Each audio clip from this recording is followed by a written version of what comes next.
नमस्कार, न्यूज की पाठशाला में आप सभी का स्वागत। मैं हूं सुशांत सिन्हा। ये वो पाठशाला जहां सबकी क्लास लगती है। खबर का हर चैप्टर विस्तार से खुलता है ताकि आप उस खबर के मास्टर होकर निकलें। और ये न्यूज का इकलौता फैमिली शो है क्योंकि खबर उस अंदाज में है कि आपको क्या, बच्चों को भी समझ में आएगी और उनके काम भी आएगी। तो बिना वक्त गवाए सबसे पहले अटेंडेंस और फिर आज की पाठशाला।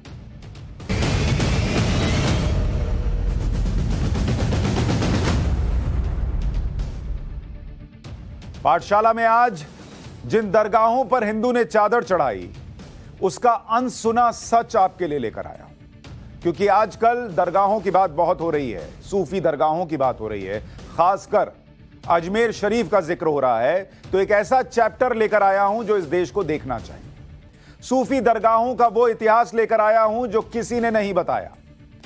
सूफी दरगाह इज इक्वल टू अमन चैन या सूफी दरगाह इज इक्वल टू इस्लाम का प्रचार, आज इस पर भी बात करूंगा।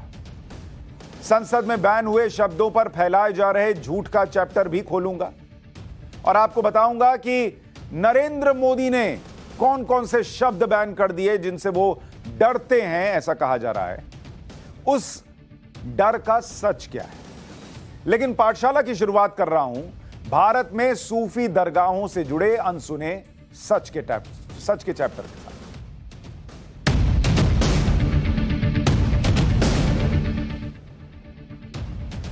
नुपुर शर्मा के केस के बाद जब से सर तन से जुदा के नारे लग रहे हैं, जब से उदयपुर का कांड हुआ, तब से अजमेर शरीफ दरगाह चर्चा में। वहां दरगाह से जुड़े कई लोग भड़काऊ बयान दे रहे हैं, कई लोग अरेस्ट हो चुके हैं और कई अब भी भड़काऊ बातें कर रहे हैं लेकिन अरेस्ट नहीं हुए हैं।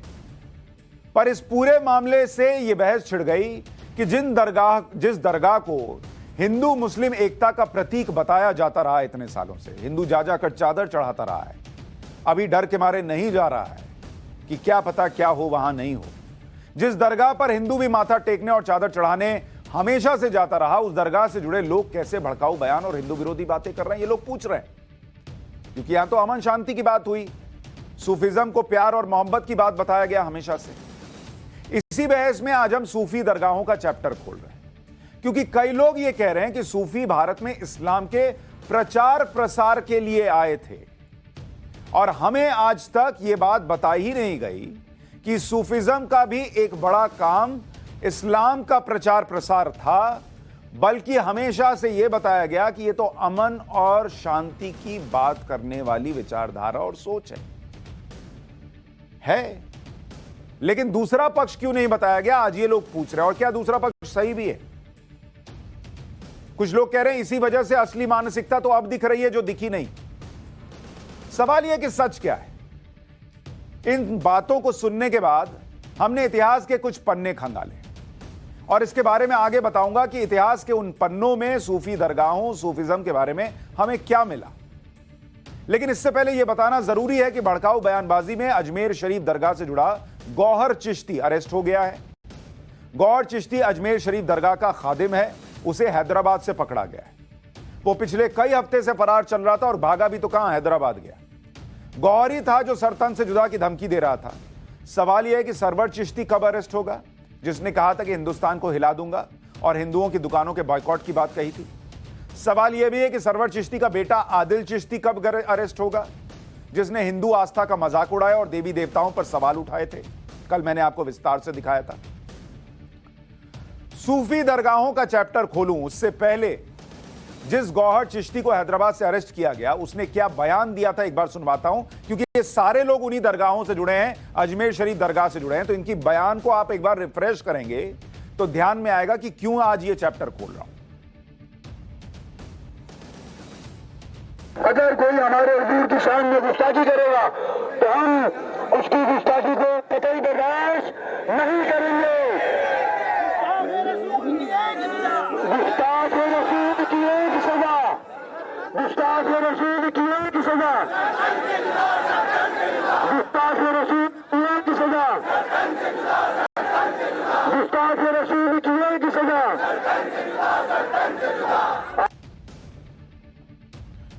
इसको सुन लिया आपने? उसी दरगाह पर जहां हिंदू चादर चढ़ाते रहे, उसी का खादिम बाहर खड़ा होकर गुस्ताखे रसूल की एक सजा, सरतन से जुदा का नारा लगा रहा था। सोच सूफी है, प्यार मोहब्बत अमन शांति की बात करने वाली सोच है, तो सर तन से जुदा के नारे कैसे लग रहे थे? इसके अलावा सरवर चिश्ती, जो अजमेर शरीफ दरगाह की मैनेजमेंट कमेटी का सचिव है, पुराने खादिमों में से एक है, वो सरवर चिश्ती अभी तक गिरफ्तार नहीं हुआ। उसने हिंदुओं की दुकानें और दुकानों से सामान न खरीदने की जो धमकी दी थी, एक बार वो भी सुनिए। जो मुल्क में हालात है, नामुज़ रसूल सल्लल्लाहु अलैहि वसल्लम की शान में गुस्ताखी हो रही है, हुजूर गरीनात की शान में गुस्ताखी हो रही है, ये हम कभी कबूल नहीं करेंगे। ऐसा आंदोलन करेंगे कि पूरा हिंदुस्तान हिल जाएगा। ये वो वाली बयान नहीं चल पाया, ये वो है जिसमें हिंदुस्तान हिलाने की बात कर रहा था। इसी सरवर चिश्ती के बेटे आदिल चिश्ती ने तो हिंदू देवी देवताओं का मजाक उड़ाया था, कल ही आपको दिखाया था, हमने उसकी क्लास लगाई थी। उसका असर यह हुआ कि अब वो माफी मांग रहा है। एक बार माफी सुनिए, फिर खोलता हूं सूफी दरगाहों का चैप्टर। 333 करोड़ खुदाओं का एग्जिस्टेंस फिर कैसे माना जाएगा? ये कैसे लॉजिकल है? एक खुदा का तो समझ में आता है जिसपे पूरी इंसानियत का इजमा है, हम कलेक्टिवली तमाम इंसान चाहे वो किसी भी रिलीजन के हो, एग्जिस्टेंस ऑफ गॉड पे जो एब्सोल्युटली वन है, वाहिद है, अहद है, उस पे हमारा यकीन है। इंटरप्रिटेशन अलग अलग हैं लोगों के, लेकिन 333 करोड़ खुदा, 333 million gods, a wholesale of gods, उसको कैसे माना जाएगा? और मैं सोचता हूं अगर इंसान को 1000 साल की भी जिंदगी मिले तब भी वो 333 करोड़ खुदाओं को राजी नहीं कर सकता। जो उन्होंने सवाल और जो उन्होंने एतराज उठाए थे उसको मैंने रीबटल किया था और उसका लॉजिक इंटरप्रिटेशन दिया था। तो मीडिया में आज वो चेरी पिकिंग करके वो वीडियो काट काट के चलाई जा रही है। सबसे पहले तो मैं ये बता दूं कि मेरा किसी भी रिलीजन, खास तौर पे हिंदुइज्म को टारगेट करने का या मॉक करने की कोई नियत नहीं थी। मैंने आज तक किसी भी रिलीजन को मॉक नहीं किया है। फिर भी अगर किसी के सेंटिमेंट्स हर्ट हुए हैं, मेरे हिंदू भाइयों के सेंटिमेंट्स हर्ट हुए हैं, तो मैं उनसे माफी मांगता हूं। दूसरी बात ये कि कुरान में सूरह अनाम में चैप्टर 6 वर्स 108 में साफ लिखा हुआ है कि तुम जो लोग अल्लाह के सिवा दूसरों की इबादत करते हैं उनको बुरा मत कहो। ये कुरान का फरमान है कि हमें कोई हक नहीं पहुंचता कि हम किसी के रिलीजन को या किसी की डाइटीज को मॉक करें। आदिल चिश्ती को कुरान की ये बातें कल समझ में नहीं आ रही थी।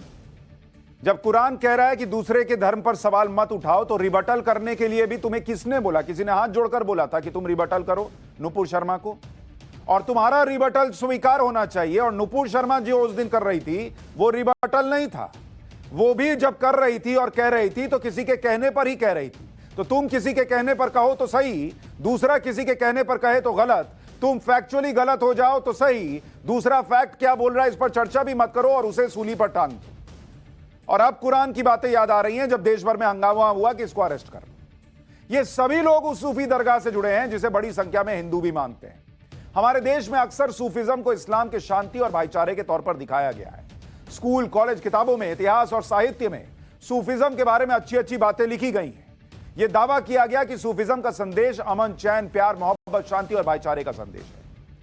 लेकिन कई लोग सवाल उठाते हैं कि क्यों सूफी संप्रदाय वहीं गए जहां पर पहले से मुस्लिम आक्रांताओं ने इस्लामिक सत्ता स्थापित कर दी थी। अगर प्यार ही फैलाना था तो दूसरी जगह भी जाते ना। क्या एक तरह से मुस्लिम आक्रांताओं की तलवार के साए में सूफियों ने अपना प्रचार प्रसार किया, इस्लाम का प्रचार प्रसार किया जिसको वो लोगों तक पहुंचाना चाह रहे थे? इन सवालों के जवाब के लिए हमने जब रिसर्च की तो हमें कई चौंकाने वाली जानकारियां मिली, और वो जानकारियां अब मैं आपसे साझा करता हूं। भारत में 11वीं सदी में मुस्लिम आक्रांता महमूद गजनवी के आक्रमण से, उसके समय से सूफी आने लगे थे, महमूद गजनवी के टाइम से। इतिहासकार है मुजफ्फर आलम, उनकी किताब है the language of political Islam in India 1200 to 1800। इस किताब में लिखा गया है कि उत्तर भारत में 11वीं और 12वीं सदी में गजनवी के हमलों के साथ ही सूफियों का आगमन हो गया। 13वीं सदी में जब सल्तनत स्थापित हो गई तो सूफी सिलसिलों ने विस्तार किया। वो स्थानीय हिंदू धर्म और अपने बीच समानताएं ढूंढने लगे। सूफियों ने स्थानीय हिंदुओं के नजरिए और आकांक्षाओं को जगह देना शुरू किया। बहुत से सूफियों ने भारतीय संतों योगियों और भक्तों से संवाद शुरू किया, जिससे एक समान आधार तैयार किया जा सके, एक जमीन तैयार की जा सके जिसमें लोग बैठकर इस्लाम में क्या है यह सुन तो सके। कहने का तात्पर्य यह है कि लोगों को यह लगा कि भाई जहां पर तलवार से नहीं जीता जा सकता था, तलवार से धर्म नहीं फैलाया जा सकता था, वहां सूफिज्म का सहारा लिया गया, यह आरोप लगता है। साहित्यकार और लेखक सुधीश पचौरी ने अपनी किताब तीसरी परंपरा की खोज में इतिहास की कई किताबों और बयानों के आधार पर लिखा कि मध्यकाल के इतिहास ग्रंथों में सूफी कवियों की छवि ठीक वैसी नजर नहीं आती जैसा कि हिंदी साहित्य के इतिहास में नजर आती है।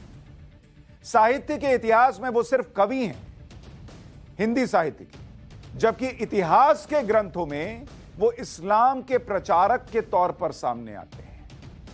सूफी लोग सुल्तानों के साथ आते थे, उनका काम इस्लाम का प्रचार करना होता था, लेकिन भारत के यथार्थ और यहां की जटिलताओं को देखकर जब कई सुल्तान नरम लाइन लेने लगते थे तो सूफी भी उसी तरह से अपनी लाइन बदलते थे।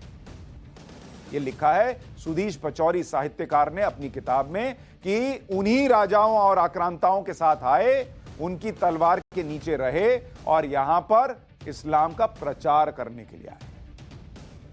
इतिहासकार मुजफ्फर आलम की किताब the language of political Islam in India और दूसरी किताबों के हवाले से यह बात सामने आई कि सूफियों के विस्तार का तरीका बहुत चतुराई भरा था।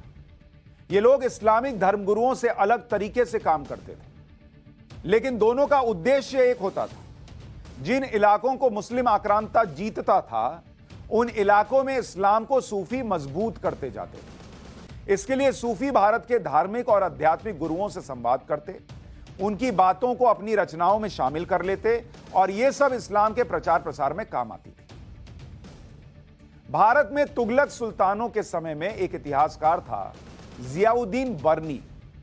उसकी किताबों के हवाले से बताया जाता है कि कुतुबुद्दीन ऐबक के बाद सुल्तान बने इल्तुतमिश के समय इस्लामिक धर्मगुरुओं ने शरिया लागू करने की मांग की थी और यह कहा था कि हिंदुओं को इस्लाम चुनने या मौत चुनने का विकल्प दिया जाए। तो सुल्तान इल्तुतमिश ने इस मांग को टाल दिया था क्योंकि उसे डर था कि कहीं इससे हिंदू जनता एकजुट ना हो जाए, क्योंकि उसने हिंदुस्तान को अभी जीता है और शरिया लागू करने से बहुसंख्यक हिंदू विद्रोह कर सकते थे। बाद में जब इस्लामिक राज्य ताकतवर हो जाए तो हिंदुओं पर यह लागू किया जा सकता है। इसी वजह से जब तलवार के जोर पर धर्म परिवर्तन नहीं कर सकने की मजबूरी थी तो सूफियों को इस्लाम के प्रचार प्रसार के तौर पर इस्तेमाल किया गया। यह इतिहास के पन्ने कह रहे हैं और वही इतिहास के पन्ने कहते हैं कि हिंदू साहित्य या दूसरे हिंदू साहित्य में इन्हें कवियों के तौर पर बताया गया, शांति के प्रतीक के तौर पर बताया गया, लेकिन इतिहास के पन्ने कहते हैं जहां तलवार नहीं चल सकती थी, काम में आ सकती थी, वहां सूफियों का इस्तेमाल किया गया। सूफियों को मुस्लिम आक्रांताओं ने इस्लाम के सॉफ्ट पावर की तरह इस्तेमाल किया। इतिहासकार एम.ए. खान ने अपनी पुस्तक इस्लामिक जिहाद एक जबरन धर्मांतरण साम्राज्यवाद दास्ता की विरासत में लिखा कि भारत में बसने वाले महान सूफी संत की सोच और बर्ताव कट्टरवाद से अलग नहीं थी। यह सोच काफिरों के धर्म बदलने का समर्थन करती थी।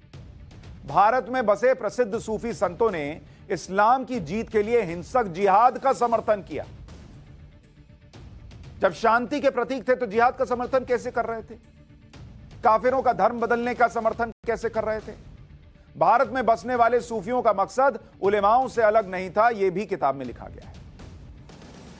किताब में चिश्ती सूफी संप्रदाय के संस्थापक और अजमेर दरगाह के मोइनुद्दीन चिश्ती को लेकर भी दावा किया गया कि जब अजमेर में मोहम्मद गौरी ने पृथ्वीराज चौहान के खिलाफ युद्ध लड़ा था, तब मोइनुद्दीन चिश्ती ने अपने शागिर्दों के साथ मोहम्मद गौरी की सेना का साथ दिया था। खुद मोइनुद्दीन चिश्ती ने युद्ध में जीत का श्रेय खुद को दिया और कहा कि हमने पिथौरा यानी पृथ्वीराज को जिंदा पकड़ लिया है और उसे इस्लाम की सेना को सौंप दिया जाए। मोइनुद्दीन चिश्ती, उन्हीं चिश्ती की दरगाह पर आप चादर चढ़ाकर आते हैं। मोइनुद्दीन चिश्ती के बारे में आपको और बताता हूं। अजमेर में उनका मकबरा है जिसे ख्वाजा मोइनुद्दीन चिश्ती का मकबरा या अजमेर शरीफ कहा जाता है। मोइनुद्दीन चिश्ती अफगान से आए, मुस्लिम आक्रमणकारी शहाबुद्दीन गौरी की सेना के साथ 1195 में भारत आए और 1233 में अजमेर में बस गए। मोइनुद्दीन चिश्ती का पूरा नाम मोइनुद्दीन चिश्ती रहमतुल्लाह अलैह, उन्हें हजरत ख्वाजा गरीब नवाज के नाम से भी जाना जाता है। ख्वाजा मोइनुद्दीन चिश्ती ने ही भारत में चिश्ती संप्रदाय का प्रचार प्रसार किया। 1230 में 89 साल की उम्र में उनका निधन हो गया। इतिहासकार सैयद अख्तर अब्बास रिजवी ने history of Sufism in India में लिखा है कि अजमेर में बसने के बाद ख्वाजा मोइनुद्दीन चिश्ती ने इस्लाम के रिवाज के मुताबिक 2 शादियां की।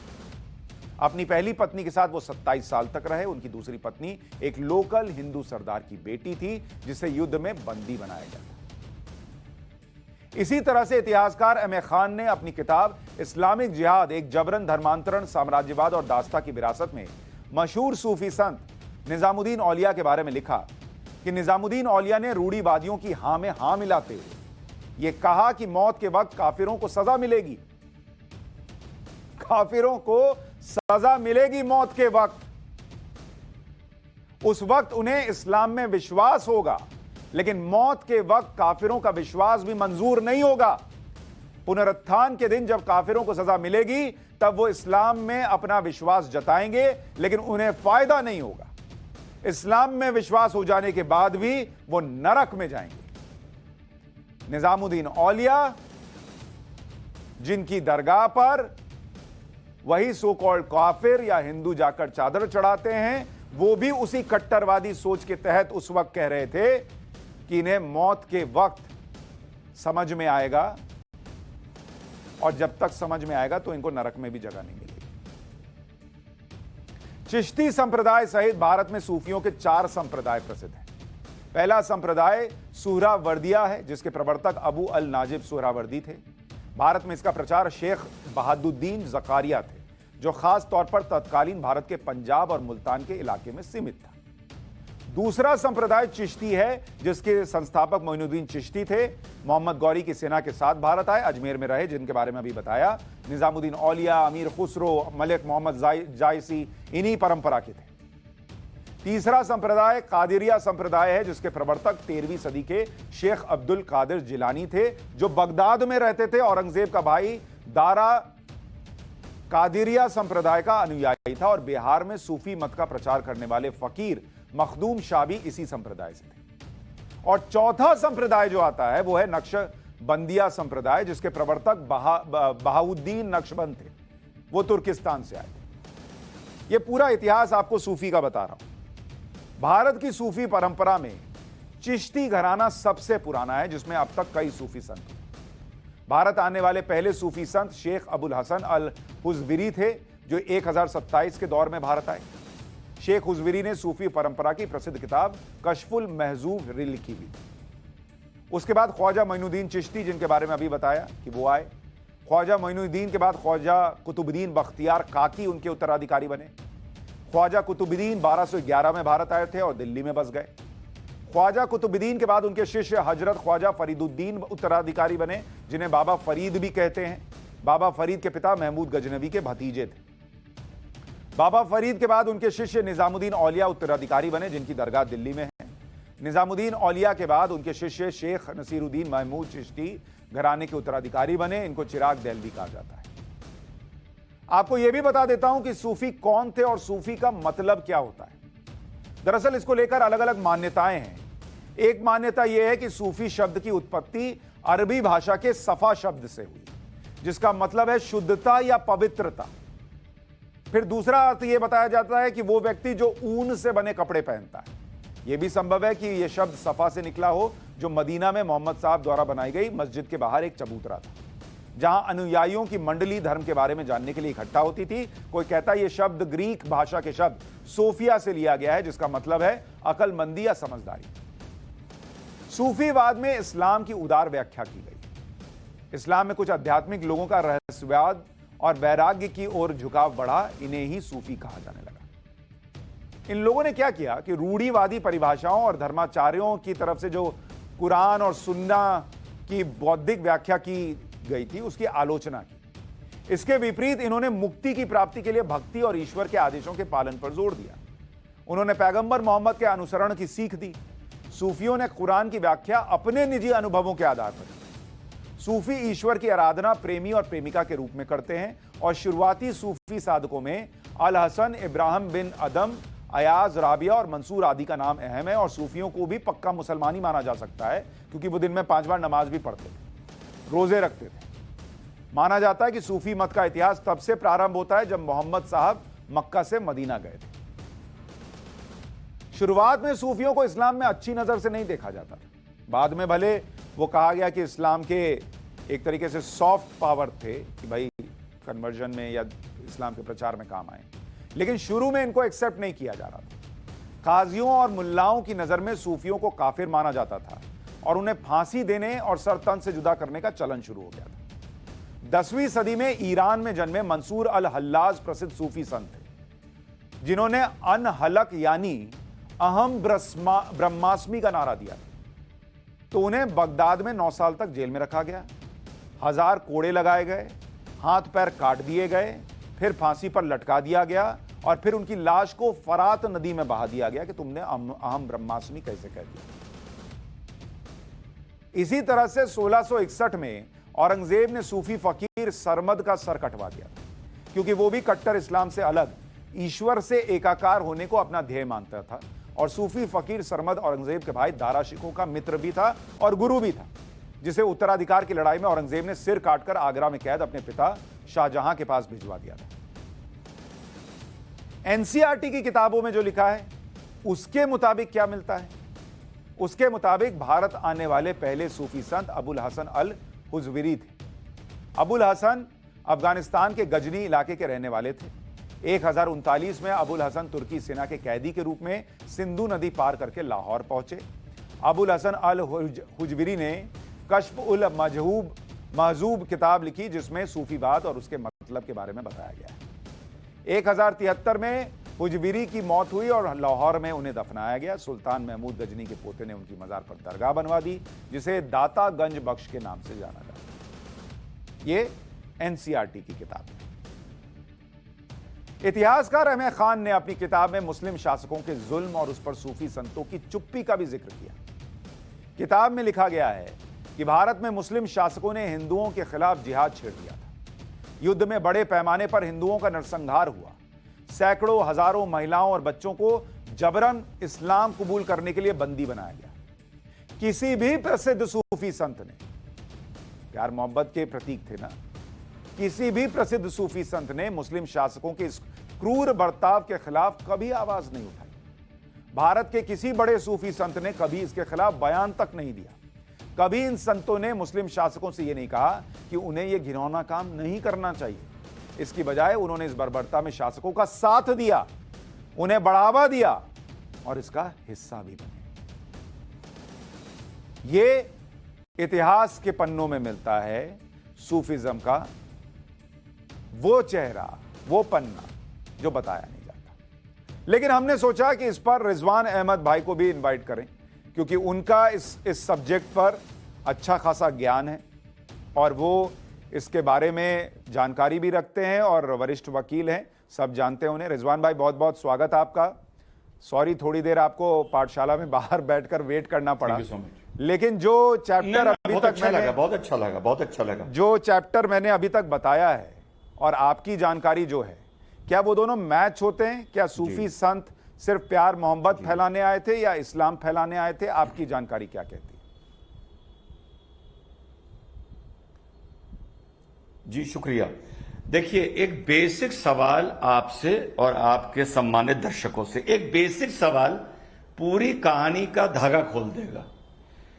जब भी किसी क्षेत्र में कोई संत होता है या किसी पे इल्म आता है, किसी पे ज्ञान आता है, गौतम बुद्ध पर आया, महावीरा जी पर आया, या आप भारत का उदाहरण ले लें, संत तुलसीदास, संत सूरदास, आपके संत कबीर, कोई भी, ये किसी भी रीजन के लिए है, चाहे वो रशिया में हो, चाहे वो अफ्रीका में हो, चाहे वो इंडिया में हो।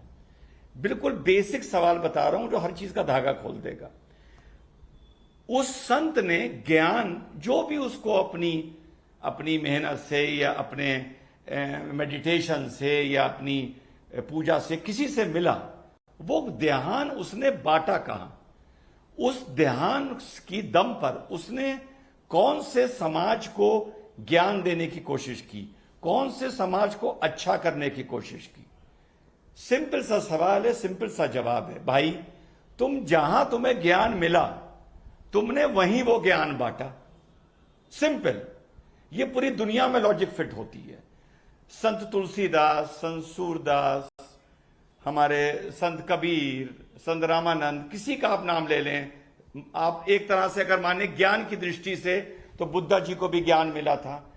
तो वो प्रचार करने घोड़े पर बैठ के यूरोप नहीं गए। बात समझिए, कोई भी संत नहीं गया, सबने अपने अपने क्षेत्रों में ही वो ज्ञान बांटा।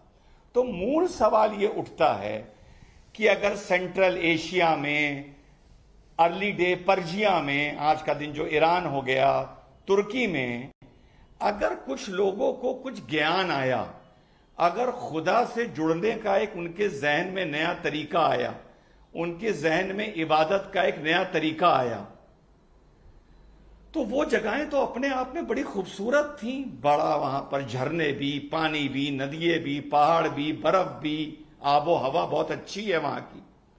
क्यों आदमी घोड़े पर बैठ के, ऊंट पर बैठ के इतनी दूर आएगा उनकी तुलना में एक गर्म एनवायरनमेंट में? बात समझिए, एक गर्म एनवायरनमेंट में। भाई, कुछ तो आए भारत की सत्ता लूटने, मोहम्मद गजनी हो गए, गौरी हो गए, तैमूर हो गए। कुछ आए भारत की सत्ता, कह रहा हूं, भारत की दौलत लूटने। कुछ आए भारत की दौलत को एंजॉय करने, जैसे सुल्तनत हो गया, जैसे मुगल्स हो गए, ये एंजॉय करने आए। अब इतनी दूर से सूफी क्यों आए, वो भी गर्म माहौल में? साफ नजर आता है कि वो किसी लक्ष्य से आए। क्लियर, इसमें कोई दो डाउट नहीं हो सकते। दूसरी बात, आपने एक बस बीच की कड़ी मिस हो गई, मैं उसमें ऐड कर दूं। सूफिज्म, आपने जितना वो बताया कि सूफिज्म जब शुरू हुआ, इसको एक्सेप्ट नहीं किया गया, क्योंकि इनका एक अलग तरीका था। ये कहते थे कि हम दीवानगी से खुदा से जुड़ते हैं। इनकी इबादत का तरीका था कि हम सीधे खुदा से जुड़ेंगे, और इनका जो मुख्य साधन था, जरिया था, वो था म्यूजिक। तो मूल बात जो आपसे छोटी सी एक बस एक कड़ी जोड़ दूंगा आपकी, बिल्कुल अच्छी बात जो आपने बताई कि शुरू में ये वही थे जो नजर आते हैं, पर इनको एक्सेप्ट नहीं किया गया। तो 12वीं सदी में एक हमारे मुस्लिम थियोलॉजिस्ट आए, हजरत गजाली, उनको आप पढ़िएगा। हजरत गजाली के लिए कहा जाता है कि द मैन हु सेव्ड इस्लाम। अब इस्लाम तो मैं क्या कहूं, the man who saved Muslims. हजरत गजाली ने आके ये कहा, उनको मुजादिद माना जाता है, रिफॉर्मर, कि तुम लोग इस्लाम से भटक रहे हो, तुम लोग फिलॉसफी की तरफ जा रहे हो, ग्रीक फिलॉसफी की तरफ जा रहे हो, चाइनीज फिलॉसफी की तरफ जा रहे हो। तुम बेसिक खुदाई की तरफ आओ कि दुनिया में जो भी हो रहा है खुदा कर रहा है। उन्होंने सूफिज्म के साथ, या यूं कहें, उन्होंने सूफिज्म को अपने से जोड़ा, और यह चीज बड़ी डिटेल में पढ़ने को मिलती है, या पढ़ने को भी नहीं, you have to join the dots, कि उन्होंने सूफिज्म को यह बताया कि तुम मुस्लिम की मुख्य धारा में कभी भी एक्सेप्ट नहीं करे जाओगे जब तक तुम शरीयत की तरफ नहीं जाओगे। ये खुदाई और ये म्यूजिक अपनी जगह ठीक है, लेकिन जब तक तुम अहले शरीयत नहीं बनोगे। उस पीरियड में सूफिज्म 2 हिस्सों में बटा। एक बटा बाशरिया, या बोला जाता है बाशरा, और एक बटा बेशरा। बा मीन्स विद, बे मीन्स विदाउट। जो आपने अभी नाम लिया कि औरंगजेब ने, कोई फकीर थे, उनका गला कटवाया, तो जो बाबा कहलाते हैं और फकीर कहलाते हैं, ये बेशरा होते हैं। मीन्स इन्होंने शरीयत एक्सेप्ट नहीं करी, उन्होंने कहा हम खुदा से डायरेक्टली जुड़ेंगे। इनको कहा गया फकीर और बाबा। इनको दुनिया से कोई मतलब नहीं था, इनको शरे से कोई मतलब नहीं था। ये आखिर तक खुदा से डायरेक्टली जोड़ते थे, और ये कहलाते थे मलंग। आपने सुना होगा, ये कहलाते थे मस्त कलंदर। ये वर्ड मजाक का नहीं है, मस्त कलंदर। एक सूफिज्म की एक सिलसिला हुआ करता था। तो ये हो गए बेशरा। जो चिश्तीज हुए, नक्शबंदी हुए, फिरदौसी हुए, कादरी हुए, ये उस टाइम पर कन्वर्ट होके हो गए बाशरा। मींस उन्होंने हार्डकोर शरीयत को एक्सेप्ट कर लिया। और अगर आप डेट्स देखेंगे तो जितने भी मेजर सूफीज इंडिया आने शुरू हुए, हजरत गजाली का इंतकाल हुआ 1111 में, यानी 1111 में, उसके बाद हुए। अगर आप डेट्स देखेंगे, उससे पहले ये ट्रैवल नहीं करते थे, उससे पहले ये अपने इलाके में मस्त रहते थे। फिर इनको एक तरह से मिशनरी की तरह इंडिया भेजा गया, क्योंकि इंडिया में जितना आसान चारा मुस्लिम इन्वेडर्स हिंदू को समझ रहे थे, जितना उन्होंने अफ्रीका में या मिडिल ईस्ट में या पर्शिया में स्वीप किया था, एक तरफ से पूरे के पूरे देश कन्वर्ट हो गए थे, यहां पर उनको वो चीज नहीं मिली, रेसिस्टेंस मिला। तो उन्होंने एक अपना प्लान भी इंट्रोड्यूस किया, हु वर द सूफीज। और इन्होंने आके, आप कश्मीर का बड़ा अच्छा खूबसूरत एग्जाम्पल है। कश्मीर में सुशांत भाई मोहम्मद बिन कासिम ने अटैक किया, फेल हुआ। कश्मीर में जुनैद ने अटैक किया, फेल हुआ, he was another Arab journal. Kashmir में गजनवी ने अटैक किया, थोड़ी कामयाबी मिली लेकिन विड्रॉ कर गया। कश्मीर में कामयाब कौन हुए? सूफीज। बुलबुल शाह, बुलबुल शाह ने जो रिंचौन थे बुद्धिस्ट चीफ, उसको कन्वर्ट कराया। जब एक राजा ही कन्वर्ट हो गया तो उसके जनरल कन्वर्ट हो गए, तो आर्मी कन्वर्ट हो गई, तो प्रजा कन्वर्ट हो गई। तो कश्मीर की अगर आप हिस्ट्री उठा के देखें तो कश्मीर में इस्लाम के फैलने को जो एक्सेलरेशन मिला वो बुलबुल शाह से मिला। तलवार से, ललितादित्य से ये बाजी नहीं मार पा रहे थे और लोहारा किंग से नहीं जीत पा रहे थे। तो it is a whole story, whole plan B. पहले ये लोग मस्त से बादशाह रिजवान भाई, तो इसका मतलब के बाद इनको मिशनरी में जोड़ा रिजवान भाई, जाता आपने है। बहुत खूबसूरती से इतिहास बताया है और मुझे लगता है लोगों को बहुत कुछ समझ में आया होगा। तो इसका मतलब जिन लोगों को आश्चर्य हो रहा है कि प्यार, अमन और शांति के प्रतीक अजमेर शरीफ से ऐसी सरतन से जुदा, या भारत को हिला देंगे, या ये तो हमारे यहाँ आकर सिर झुकाते हैं और हिंदू देवी देवताओं का अपमान करने वाले शब्द निकल रहे हैं, ये उनका आश्चर्य दरअसल जो है वो इस वजह से है क्योंकि एक पूरा नैरेटिव इतने साल में ये बना दिया गया कि उनको आश्चर्य हो रहा है। लेकिन अगर वही इतिहास जो आज हम पढ़ रहे हैं या दिखा रहे हैं पाठशाला में, या जो आप बता रहे हैं वो पता हो, तो क्या उन्हें आश्चर्य नहीं होना चाहिए? यही वो मूल स्वरूप है उनका जो दिख रहा है अब।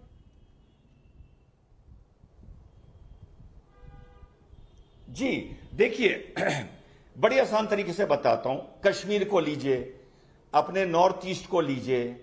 जब पंजाब में, एक बड़ी अजीब चीज लाके जोड़ूंगा यहां पर सूफिज्म से, पंजाब में जब शुरू में भिंडारवाले से पहले के टाइम में जब टेररिज्म शुरू हुआ था, जब भी कोई रेवोल्यूशन स्टार्ट होता है उसे हमेशा स्ट्रेटेजिकली दो में बांटा जाता है। आप एकदम से आपके दिमाग में रिवीजन आ जाएगा।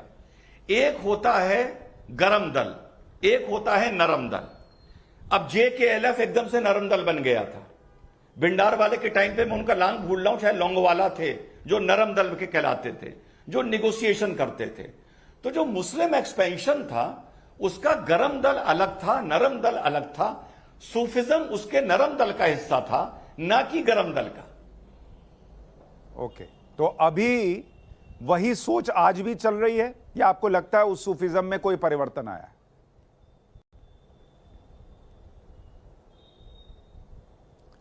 नहीं, देखिए, सूफिज्म ने कभी भी, ये फैक्ट है कि तलवार नहीं उठाई, कभी इसके आपको एविडेंस नहीं मिलेंगे।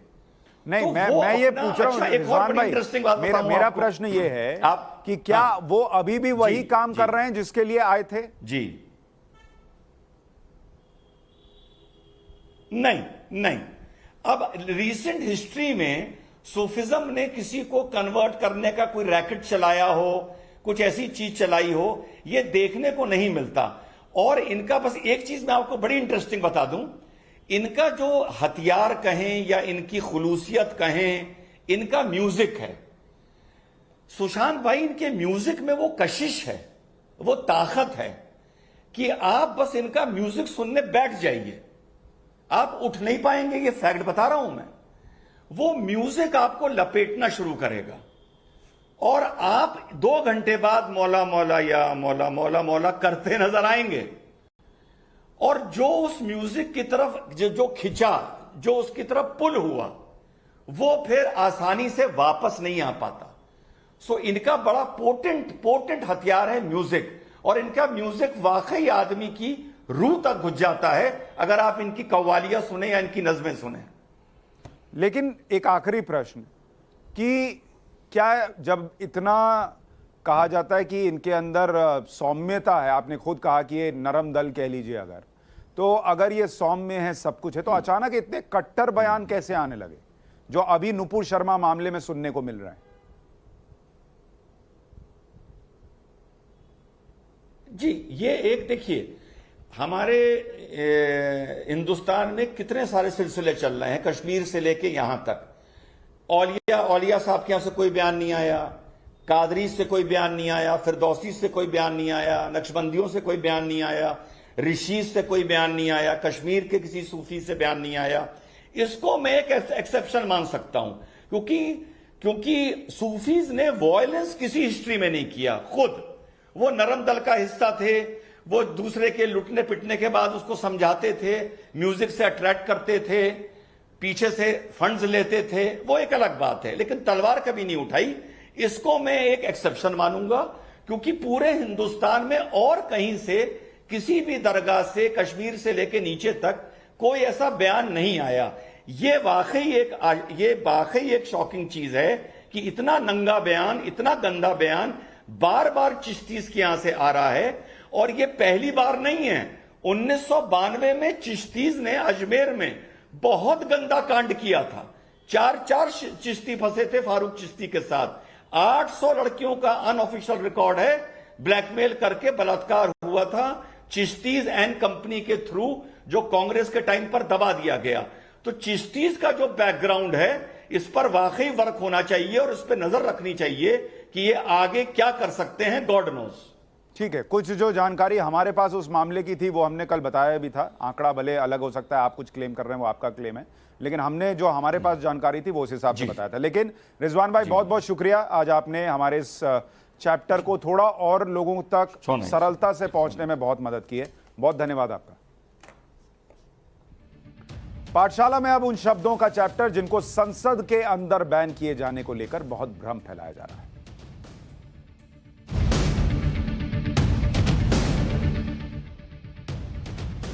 असत्य, विश्वासघात, लॉलीपॉप, दादागिरी, धोखेबाज और बाल बुद्धि जैसे ये कुछ शब्द हैं जो आम बोलचाल में खूब बोले जाते हैं, लेकिन ये शब्द अगर संसद के अंदर बोले जाएंगे तो वो असंसदीय माने जाएंगे। 4 दिन बाद 18 जुलाई से संसद का मानसून सत्र शुरू हो रहा है, और इससे पहले लोकसभा सचिवालय ने आज असंसदीय शब्दों की एक सूची जारी की, जिसे संसद में इस्तेमाल करने पर असंसदीय माना जाएगा। इस लिस्ट में हिंदी और अंग्रेजी के ऐसे शब्द हैं जिसे कई देशों और अलग अलग राज्यों की विधानसभा ने 2021 में असंसदीय माना था। इस लिस्ट में कई ऐसे शब्द भी हैं जो रोजमर्रा की जिंदगी में भी बोले जाते हैं। अब इसमें आ गया नया एंगल, और वो नया एंगल क्या है? वही पुराने ट्रैक रिकॉर्ड का कि भाई नरेंद्र मोदी जो हैं वो इस देश में सब कुछ बैन कर दे रहे हैं। बोलिए, बोलने की आजादी नहीं है, इतने शब्द बैन हो गए। अब मैं इसका पूरा सच आपको इस चैप्टर में बताने वाला हूं, क्योंकि आधी अधूरी कहानी सुनिएगा तो फिर उसी ट्रैप में फंसिएगा। विपक्ष का आरोप क्या है कि नई सूची में उन शब्दों को भी असंसदीय कहा जा रहा है जिसका इस्तेमाल कर विपक्ष सरकार पर हमले करता है। ऐसा करके विपक्ष का मुंह बंद करने की कोशिश की जा रही है, यही आरोप है। अब लोकसभा सचिवालय की असंसदीय शब्दों की जो नई लिस्ट है उसमें हिंदी के कितने शब्द हैं? अगर आप देखेंगे तो हिंदी के करीब जो शब्द आए हैं, हिंदी के जो शब्द हैं वो करीब है 180 शब्द, 180 शब्द। और जो अंग्रेजी के हैं जिन्हें इस लिस्ट में डाला गया है वो है करीब 150 शब्द, मतलब 150 शब्द इंग्लिश के डाले गए और 180 जो है वो हो गए हिंदी के, मानी मतलब 330 शब्द ऐसे हैं जिनके लिए कहा जा रहा है कि इस लिस्ट में डाला गया। अब आपको कुछ शब्द बताता हूं जिसे लोकसभा सचिवालय की इस लिस्ट में असंसदीय माना गया है, जैसे असत्य। तो विपक्ष कह रहा है कि भाई हम ये कह ही नहीं पाएंगे कि सरकार जो है वो झूठ कह रही है, असत्य वर्ड को डाल दिया गया। या फिर विश्वासघात है कि भाई सरकार ने जनता से विश्वासघात किया, इसको डाल दिया तो हम कैसे डालेंगे। अहंकार, ये वर्ड भी डाल दिया है सरकार ने, इस पर बैन लगा दिया है, सो कॉल्ड बैन, तो हम बोल नहीं पाएंगे, सरकार अहंकारी हो गई है। दादागिरी, इस शब्द को भी अगर हम बोलेंगे तो हमें दिक्कत हो सकती है, हमें जो है इस शब्द को बोलने से रोका जा रहा है। धोखेबाज, निकम्मा, ये ऐसे शब्द हैं जिनको इस लिस्ट में डाला गया है। और हर बार ये पढ़कर देखकर आपको लगेगा कि अरे हाँ यार, ये तो ये वही शब्द हैं जिनको आप सरकार के लिए बोल सकते हैं, तो ये तो सब बैन हो गए, अब क्या बोलेंगे, सरकार के गीत गाएंगे क्या? हम लोग भी बोलते हैं, तो इनको क्यों किया गया? बेचारा, ठग, डाका, नकारा, पाप, बेकार, भूखे, रावण, इस तरीके के शब्द सब इसमें डाल दिए गए। कुछ और असंसदीय शब्द बता देता हूं, जैसे काला दिन। अब आप ये शब्द सुनेंगे तो कहेंगे ना कि विपक्ष अगर बोलेगा कि भाई ये इतिहास का काला दिन है, सरकार ने ऐसा काम कर दिया, इसलिए ये बोलने नहीं देना, इसलिए डाल दिया। अभी सच बताना बाकी है, अभी सुनते जाइए।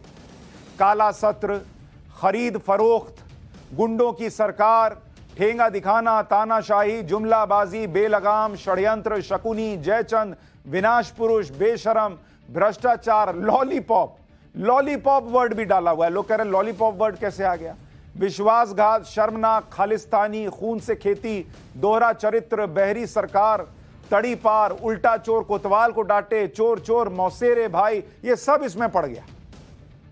अब विपक्ष की बातें सुनिए और ये शब्द सुनिए तो लगता कि अरे मामला तो ठीक लग रहा है, लेकिन मामला कैसे ठीक नहीं है, कैसे भ्रम फैलाया जा रहा है वो बताऊं। उससे पहले जरा कुछ अंग्रेजी के शब्द भी बता देता हूं जिसको लोकसभा सचिवालय ने असंसदीय कहा है, इस लिस्ट में डाला है। जैसे corrupt, anarchist, dictatorial, ashamed, abused, betrayed, bloodshed, bloody, bobcut, covid spreader, cheated, criminal, ये शब्द इसमें डाल दिए गए। कहा जा रहा है कि लोकसभा की नई सूची में जिन शब्दों का जिक्र है, संसद में उसका इस्तेमाल नहीं किया जा सकता। लेकिन सच ये है कि इन शब्दों के इस्तेमाल पर किसी तरह की रोक नहीं। अगर इन शब्दों का इस्तेमाल गलत संदर्भ में होगा तो लोकसभा अध्यक्ष या राज्यसभा के सभापति संसद की कार्रवाई से उस शब्द को हटा सकते हैं। बस गलत संदर्भ में होगा तब, ऐसे नहीं कि हटा देंगे। और ना ही इसको बोलने पर बैन है। भाषा संसदीय है या नहीं, यह लोकसभा अध्यक्ष तय करेंगे। लोकसभा के रूल 380 में लोकसभा अध्यक्ष को यह फैसला लेने का अधिकार है। सांसद असंसदीय शब्दों का इस्तेमाल कर भी देते हैं तो उन पर एक्शन नहीं होगा, बस वो संसद की कार्रवाई से हटाया जाएगा अगर वो अप्रासंगिक होगा, अगर वो गलत संदर्भ में होगा। तो बैन लगा दिया है, कोई बैन नहीं लगा, जिसको बोलना है बोल सकता है, कोई कार्रवाई भी नहीं होगी, बस वो शब्द का संसद की कार्रवाई में नहीं जाएगा। संविधान के अनुच्छेद 105 के खंड 2 में सांसदों के पास बचाव का विशेषाधिकार हासिल है। इस अनुच्छेद के तहत संसद के अंदर सांसदों द्वारा कहे गए किसी शब्द या काम पर कानूनी कार्रवाई नहीं हो सकती। असंसदीय भाषाओं की नई डिक्शनरी पर विपक्ष के नेताओं ने सरकार पर हमला शुरू कर दिया। ट्विटर पर तो विपक्ष के कई नेताओं के ट्वीट्स पर ट्वीट कर सरकार से सवाल पूछे। जैसे राहुल गांधी ने एक तस्वीर ट्वीट की जिसमें लिखा था कि चर्चा और डिबेट में इस्तेमाल होने वाले शब्द जो पीएम के सरकार को चलाने का सही वर्णन करते हैं अप्रतिबंधित है। असंसदीय वाक्यों के उदाहरण के तौर पर देखें तो जुमलाजीवी, तानाशाह ने मगरमच्छ के आंसू बहाए जब उनके झूठ और अक्षमता का पर्दाफाश हुआ। प्रियंका गांधी ने भी ट्वीट किया, सरकार की मंशा है कि जब वो भ्रष्टाचार करे तो उसे भ्रष्ट नहीं, भ्रष्टाचार को मास्टर स्ट्रोक बोल दिया जाए। 2 करोड़ रोजगार, किसानों की आय दुगनी जैसे जुमले फेंकें तो उसे जुमलाजीवी नहीं, थैंक यू बोला जाए। प्रियंका गांधी ने पूछा कि संसद में देश के अन्नदाताओं के लिए आंदोलनजीवी शब्द किसने प्रयोग किया था। टीएमसी सांसद महुआ मोइत्रा ने लिखा कि बैठ जाएं, प्रेम से बोलिए। लोकसभा और राज्यसभा के लिए असंसदीय शब्दों की नई सूची में शामिल नहीं है। मूल रूप से सरकार ने उन सभी शब्दों को बैन कर दिया है जिसका इस्तेमाल विपक्ष ये बताने के लिए करता है कि बीजेपी ने कैसे भारत को बर्बाद किया, यह उनका आरोप है। वहीं शिवसेना सांसद प्रियंका चतुर्वेदी ने लिखा कि अगर करें तो करें क्या, बोलें तो बोलें क्या, सिर्फ वाह मोदी जी वाह। यह पॉपुलर मीम अब सच्चाई होती नजर आ रही है, यह विपक्ष ने कहा। अब जरा मैं आपको फैक्ट्स पर लेकर आता हूं कि सच्चाई क्या है। विपक्ष सरकार पर भले ही हमला करे, लेकिन सच यह है कि असंसदीय शब्दों की लिस्ट सरकार नहीं बनाती, बल्कि यह लिस्ट लोकसभा सचिवालय तैयार करता है। सरकार का इससे कोई लेना देना नहीं होता। लोकसभा सचिवालय एक एडिटोरियल बोर्ड होता है। बोर्ड में किसी राजनीतिक दल का कोई नेता नहीं होता, बल्कि इसमें सचिव और निदेशक स्तर के अधिकारी होते हैं जो देश के अलग अलग विधानसभाओं से उन शब्दों की लिस्ट मंगाते हैं जिसे पिछले 1 साल में असंसदीय घोषित किया गया। इसके अलावा कई अलग अलग देशों के संसदों में असंसदीय माने गए शब्दों की लिस्ट भी मंगाई जाती है और इस लिस्ट के आधार पर हर साल असंसदीय शब्दों का बुकलेट तैयार होता है। तो यह कोई नई चीज नहीं है। और जो नेता विरोध कर रहे हैं उनको भी सब पता है। कैसे पता है मैं अभी बताता हूं। ऐसा नहीं है कि किसी भी शब्द को मनमर्जी से असंसदीय शब्द घोषित किया जाता है। इसकी एक प्रक्रिया होती है। जब भी कोई सांसद असंसदीय भाषा या शब्द का इस्तेमाल करता है तो उस समय उस शब्द को संसद की कार्रवाई से निकाल दिया जाता है। इसके बाद अगले दिन असंसदीय शब्द को हटाकर संसद का पूरा भाषण उन्हें लिखित रूप में दिया जाता है। अगर सांसद उस समय अपने संशोधित भाषण पर आपत्ति नहीं जताता तो वो शब्द असंसदीय शब्द की कैटेगरी में शामिल कर लिया जाता है। अगर सांसद शब्द हटाने पर आपत्ति जताता है तो उस पर फिर से विचार होता है। यानी सांसदों की मर्जी से ही लिस्ट फाइनल होती है, क्योंकि आपने बोला, किसी न किसी विधानसभा से आ रहा है, विधानसभा में किसी नेता ने बोला होगा, विधायक ने उससे दिखाया कि भाई ये असंसदीय में डाला है, उसने बोला ओके ठीक है डाल दीजिए, तो वो लिस्ट बनी, वो लिस्ट यहां आई और यहां तय हुआ कि ठीक है भाई इसको भी डाल देते हैं लिस्ट। विपक्ष कह रहा है कि उसका मुंह बंद करने की कोशिश की जा रही है, लेकिन सच यह भी है कि जिन शब्दों को असंसदीय बताकर हटाया गया है उन शब्दों पर राजस्थान, छत्तीसगढ़, झारखंड और दूसरी विधानसभाएं पहले ही असंसदीय शब्द घोषित कर चुकी हैं उन शब्दों को। उदाहरण के तौर पर देखिए, भ्रष्टाचार, इस शब्द को डाला गया लिस्ट में, लेकिन यह आया कहां से लिस्ट में? राजस्थान विधानसभा ने 8 मार्च 2021 को इसे असंसदीय माना था। राजस्थान में तो कांग्रेस की सरकार है। उल्टा चोर कोतवाल को डांटे, यह छत्तीसगढ़ विधानसभा ने 3 मार्च 2021 को असंसदीय माना था। क्यों माना? वहां तो कांग्रेस की सरकार थी। चोर चोर मौसेरे भाई को भी इसी दिन छत्तीसगढ़ विधानसभा ने असंसदीय कह दिया था। कई घाट का पानी पीना, यह झारखंड विधानसभा ने 21 दिसंबर 2021 को असंसदीय घोषित किया। कत्ल, राजस्थान विधानसभा ने 16 मार्च 2021 को इसे असंसदीय कहा। दादागिरी, छत्तीसगढ़ विधानसभा ने 26 जुलाई 2021 को असंसदीय कह दिया। छत्तीसगढ़ हत्या शब्द, इसको छत्तीसगढ़ विधानसभा में असंसदीय घोषित किया 8 मार्च 2021 को और कार्रवाई से हटा दिया गया। गुंडागर्दी, हिमाचल प्रदेश विधानसभा ने 11 अगस्त 2021 को इसे असंसदीय माना। यानी राज्य विधानसभाओं की कार्रवाई से जो शब्द हटाए जाते हैं और संसद की कार्रवाई से जो शब्द हटाए जाते हैं उन सभी को मिलाकर हर साल असंसदीय शब्दों की बुकलेट जारी होती है। जिन शब्दों को विपक्ष को ऐतराज है उसमें से कुछ तो ऐसे शब्द हैं जो 2011 और 2012 के दौरान भी असंसदीय माने गए, जब यूपीए की सरकार थी। जैसे 3 मार्च 2011 को लोकसभा में बहस के दौरान बेईमानी शब्द का इस्तेमाल किया गया था, जिसे लोकसभा अध्यक्ष ने असंसदीय माना और उसे कार्रवाई से हटा दिया गया। इसी तरह 17 अगस्त 2011 को राज्यसभा में बेईमानी शब्द का इस्तेमाल हुआ तो इसे भी कार्रवाई से हटा दिया गया, तब यूपीए की सरकार थी।